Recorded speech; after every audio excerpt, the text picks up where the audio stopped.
John Paul Jones was the bass player in Led Zeppelin. In this video, I'm going to examine some of his bass lines, and I'm going to give you 5 reasons why Led Zeppelin bass is so great. Doubling the guitar part.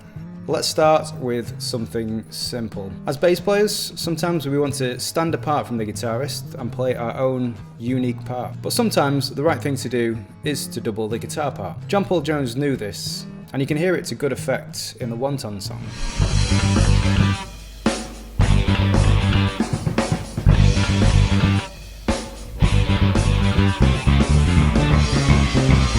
And here again in Black Dog.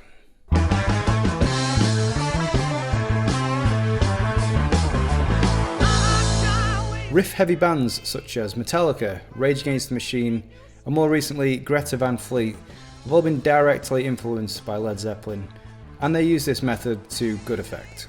Use the ninth. In the verse of Ramble On, the guitar is roughly playing an E major chord and an A major chord. The first time through, the bass plays a root and a fifth over an E chord, and a root, a sixth, and a fifth over an A chord. Pretty standard note choices so far.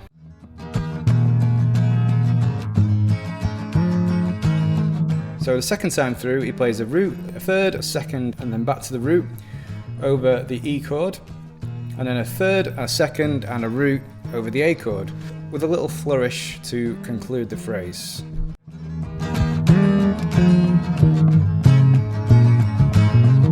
When referring to chord tones, you will often hear the second referred to as the ninth. I'm not going to go into the full explanation of why that is, but if you ever hear a ninth being talked about, it usually means the second note of the major scale, and often up an octave. So if you're looking to create a more melodic bass line, try the ninth. If you're not familiar with some of these music theory terms, feel free to ask me in the comments. I'll try and answer your question, or you can check out some of my previous music theory videos. Nailing the subdivision. If you listen to the isolated bass track for Ramble On, you can hear John Paul Jones make a very subtle percussive sound on beat 2. This is where the snare would usually fall.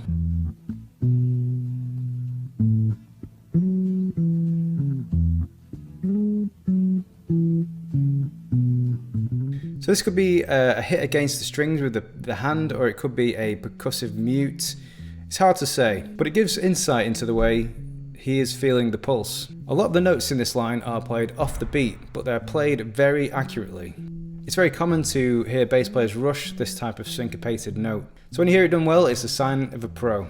Give it a try. Record yourself playing this line and then listen to it back. If you are rushing, like I said, it's a very common thing, try to really feel the beat, just like you can hear John Paul Jones doing in this clip. You can tap your foot, you can nod your head, move your shoulders, whatever works for you. Know your chord tones. In the Wonton song, Jimmy Page plays a couple of diminished seventh chords, which creates some tension while passing between diatonic chords. The diminished seventh chord sounds very dissonant and can be found naturally on the 7th degree of the harmonic minor scale, and it's made up of the root, the flat third, the flat fifth, and a double flat 7. It's not a very common chord in pop and rock music, so you'd be forgiven for not knowing the chord tones for this one.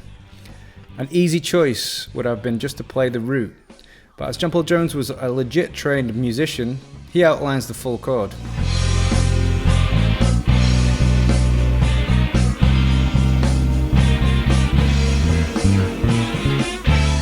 So practice your arpeggios, because you never know when you may get the opportunity to use them.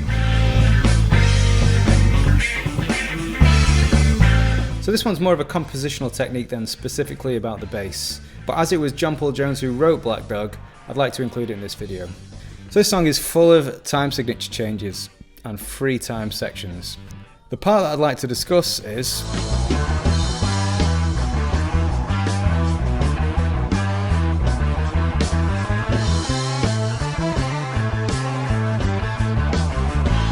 so what's happening here? The drums are playing in 4/4, and the guitar and bass are playing a repeating riff that, if listened to in isolation, sounds like it's in 9/16. So it's 9 16th notes, or 9 semiquavers. That means that the riff and the drums do not fully line up. So each time the riff starts, it's on a different part of the bar creating this mind-bending rhythmic dissonance.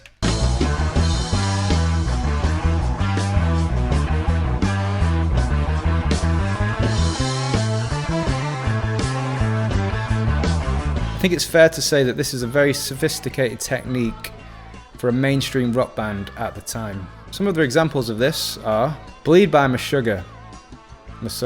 Okay, Google, how do you pronounce Meshuggah? That's pronounced Meshuggah.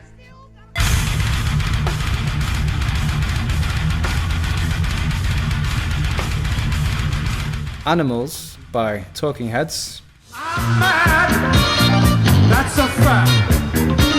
I found out animals don't help. Animals think they're pretty smart. And Kashmir, another Led Zeppelin song. Just a quick side note, this is not to be confused with polyrhythms, which is where 1 meter is stretched to fit exactly over another meter. So I hope you enjoyed this video. If you did, please consider subscribing. And now check out one of these videos.